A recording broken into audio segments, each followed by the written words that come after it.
Welcome to another video. This time I'm going to be playing MyPOPGOES, a game made by Kane Carter, and the first game to come out for the FNAF 10th anniversary. You may notice that I am using my voice for this video for the first time, but it's not actually a live recording, it's actually a recording during editing, meaning that I will be talking about this game as I play it, but at the same time, it's not me actually talking about this game live, it's actually me talking about this in editing, so yeah, just good luck with that.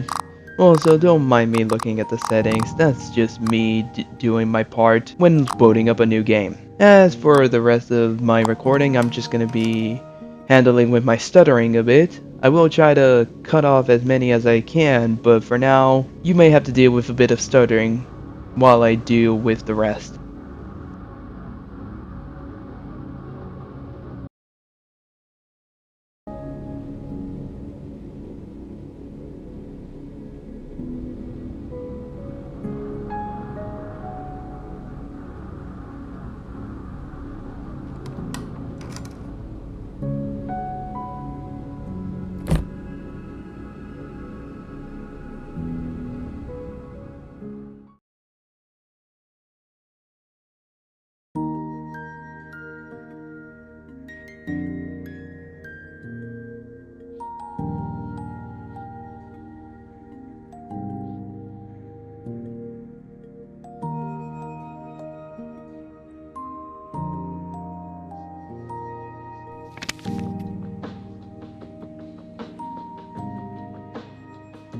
Don't mind me being a fast reader, I just want to get to the point as I'm trying to, play the game. So if you want to read it, just take a pause for yourself.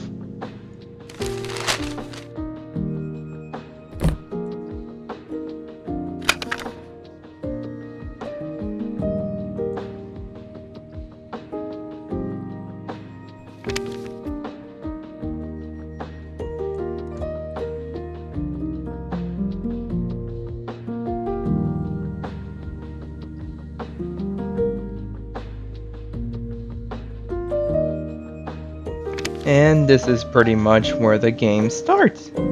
So, though this game is kind of very charming, and it does remind me of some of those old things that we used to get for children. I used to have one of these games as a child, and it is pretty charming to say the least. Especially with the premise of the game is to survive for as long as you can until the end of the day, which is pretty fun and also fitting for what is supposed to be Five Nights at Freddy's.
Of course, I didn't just came here to play the game. Instead, I decided to have a little fun with some of the extra content that this version of the game has, especially with the stickers and some of the bonus mini games. So you'll be seeing that throughout the run as I try to inevitably get the first ending of the game. So hang tight and enjoy some fishing.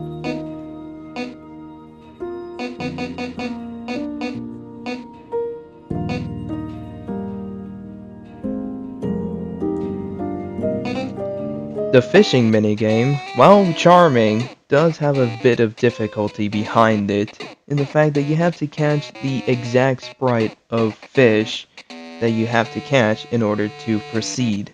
Catching the wrong one or missing the fish entirely was punishable. And I didn't know how this minigame worked until I started to get in the hang of this, so enjoy seeing me fail a couple of times here, cause it will happen a lot until I actually beat this minigame for the first time.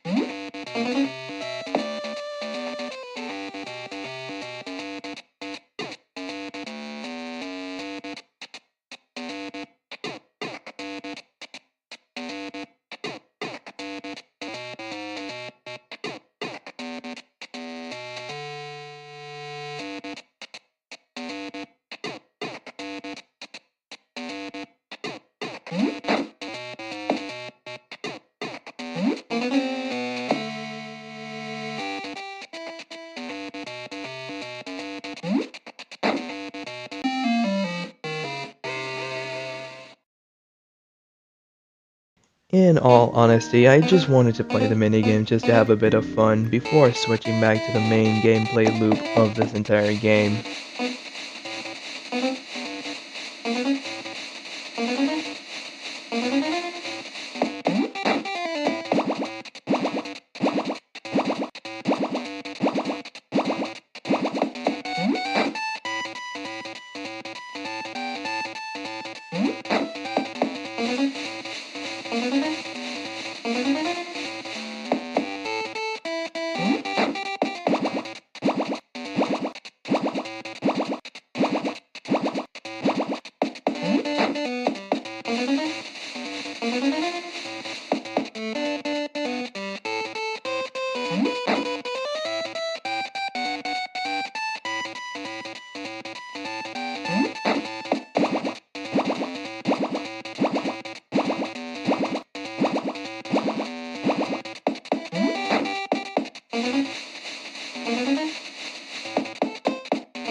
Don't mind the fact that I'm just looking into my collectibles. It's the first time me playing this game, so it's not surprising that I can just look at some things that have changed and what I've collected.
It may be hard to recognize, but yes, each day that passes by, the game does get harder, oftentimes requiring more resources than you need previously, which can get pretty difficult, especially on day 5.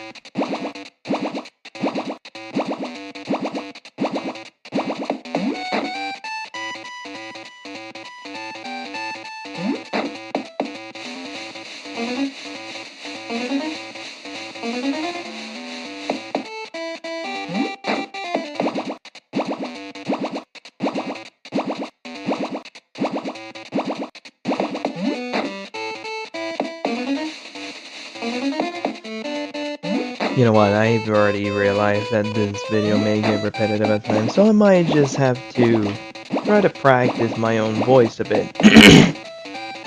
This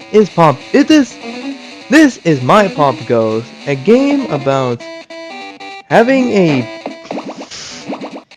oh my gosh, it's pretty difficult. But I think it's best for me to just keep this in the cut because it does show how much I am practicing. I really don't know how to make myself more positive than I am. Great. So while you're enjoying me just trying to get through this entire day, it's just gonna be me talking about why I like this game so much. It's pretty charming, it's pretty nostalgic, especially for my age, where these pocket toys used to be a thing, where you can just turn them on, press a few buttons, and just play for as long as you can until you inevitably lose. Well, and for the sake of, well, this game is where you have one goal, and that's just to survive until 6 p.m. And it is pretty fun for the short term, but of course everything does have an end or an endless mode, which I do have to agree that the endless mode is the most canon version of this game, because most of these kinds of games are basically endless by nature. There's no end to them, they just end as soon as you lose, which is pretty much probably why the endless mode exists in the first place. I do like the idea of this game, especially for the style that it's going for, with you playing as a little girl, having a gift from your own dad, and this gift is just this entire game.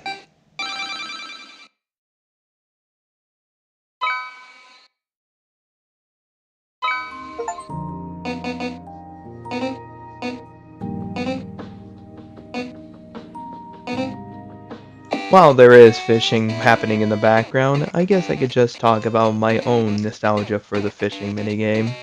It's pretty much how you would expect from most of these pocket games, where you just sit down, reel down to a fish, and then you'll pick it up. For this minigame, you're just picking up specific kinds of fish, especially like down to the design. If you don't find that fish, which is usually just one out of everything else, then you're probably going to spend a lot of time trying to look for it, and even if you do look for it, you will end up being, well, waiting for a long time, like what you're doing while listening to me. But at the same time, once you do get the hang of it, you will find out how easy it is for you to spot these fishes and how quickly you can react to them once they're out in the open. For the later ones, it can be quite difficult just because they're behind a bunch of fishes. I do like the idea of fishing, especially when it's been done in many styles before.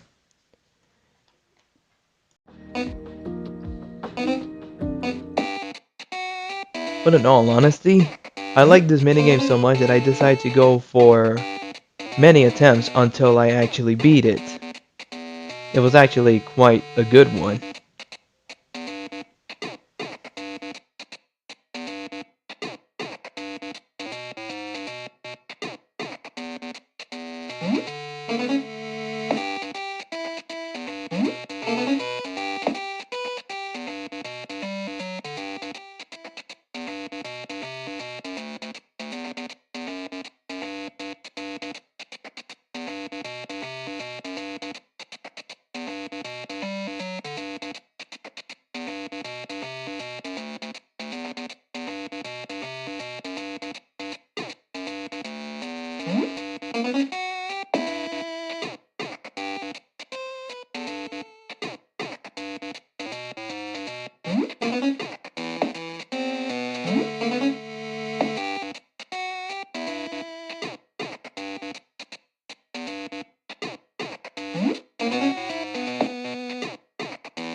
Not gonna lie, since this is the first time I've ever used my voice in a video, I guess I should probably talk about why having a tone of voice really matters, especially for myself.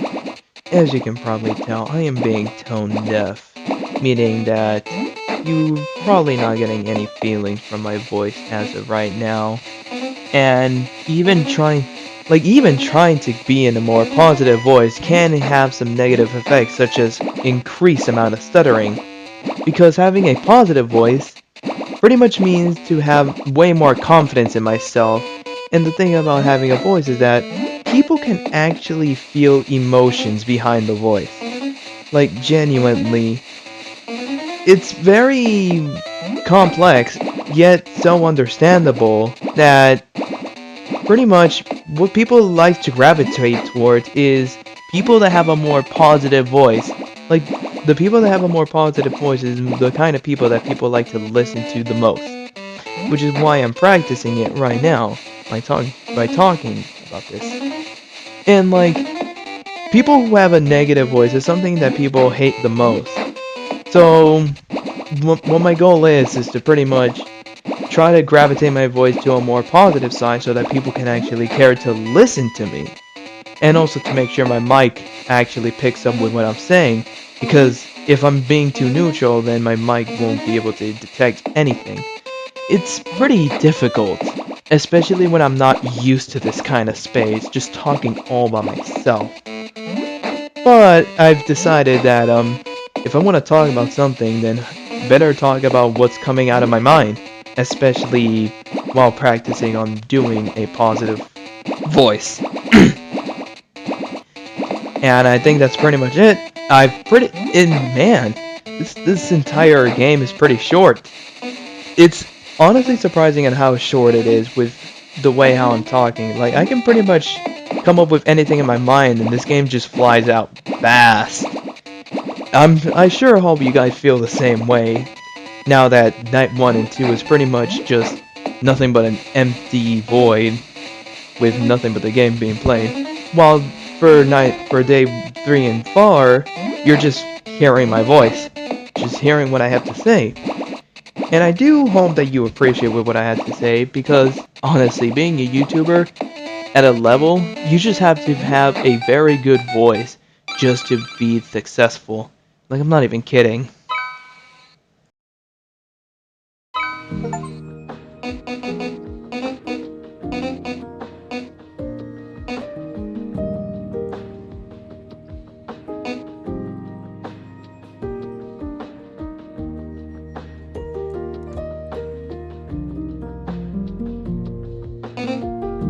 I'm not gonna lie, this minigame, I honestly forgot about it. This minigame was pretty difficult, especially when you don't know what you're doing at first.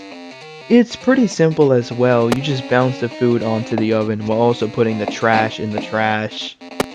It's also pretty tricky once you do realize what kind of mistake you're making, like what I'm doing right here. You're supposed to go into the other side just to get the food into the oven, but I didn't figure that out until I actually moved POPGOES to the right. That's pretty tricky. But at the same time, it is a retro style game, so it does make sense why I think it would be that simple even though it's not.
Welcome to the end game. Well, I guess it's time for me to talk about the difficulty curve in this game. Day 5 especially. So, in this day, all of your stats are going down rapidly, meaning that you have to be accountable for everything, no matter what. And inevitably, a lot of them are just gonna go so high, you're gonna be clutching the entire game. Especially on this attempt. This was nah. I honestly wasn't expecting the difficulty to be spiked up this much for day 5, which makes sense actually. It is the last day of the entire run. which would ultimately does grant you the first ending of the game, something that I did expected before coming here, and something that I did gravitate myself towards just to finish this video. But man, like you're seeing the stats going up right now, it was not a great time for me. Especially with how much I had to juggle. Like cooking, yes, cooking does help, but it doesn't actually contribute any of your stats. So I was left without food eventually. Like seriously, I could not go on without having any of these stats go up, and once they were up, that's when I lost the round. Right. I didn't even finish in time. And halfway as well, like what? Like why? Like right there, you can just see that I just lost. Pop Goes died. He's like, seriously. But of course, I am a hardcore player, which means I learn from my mistakes, and in this attempt, I did learn from that mistake and started managing them all very well. And surprisingly close as well, actually. It was a pretty challenging one at best, especially when the Steam version of the game does have more challenges. I haven't even tried them out yet, since all I was doing was just recording and editing the video, and even finishing up the thumbnail right now, which is pretty neat. Speaking of thumbnail, I would like to talk about why my thumbnail choices are like this. I don't even know how to draw humans yet, nor do I have a zone of myself, so all I'm left with is drawing Pokemon, because that's what I like. And I decided, you know what? Sylveon is the best. It does make sense since you're playing as Bonnie in this game, a character that is Fritz's daughter, which is the main focus of the Pop Goes universe right now. Bonnie is, well, as you would later see, a character that died later on and would later, well, I'm not sure if I can just say this without spoiling the plot of Pop Goes Evergreen, an upcoming FNAF fan game, or, well, upcoming official game made by Kane Carter. It's honestly just like, speaking of Bonnie and her being dead, yeah, that is something I would like to warn in advance. You may see something pretty disturbing at the end of this related to her.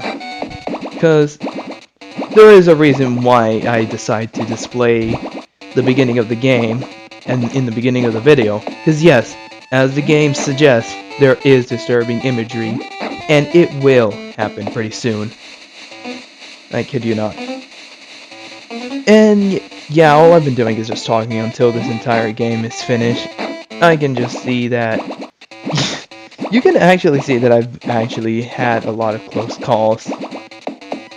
I honestly wouldn't be able to record my voice live anyways, since this entire game does require a lot of focus just to finish.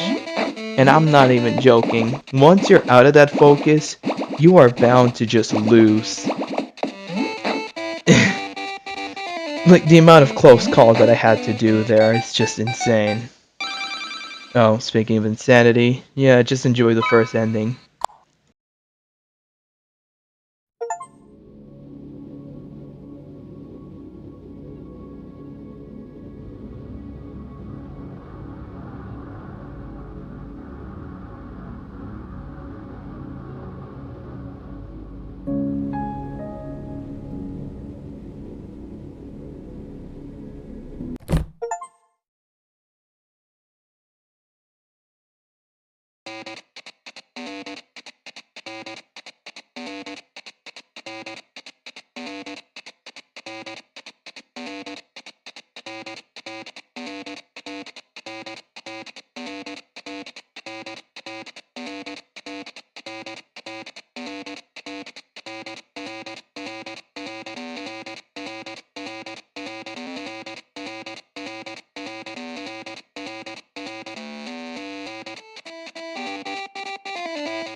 And that's it from my Pop Goes.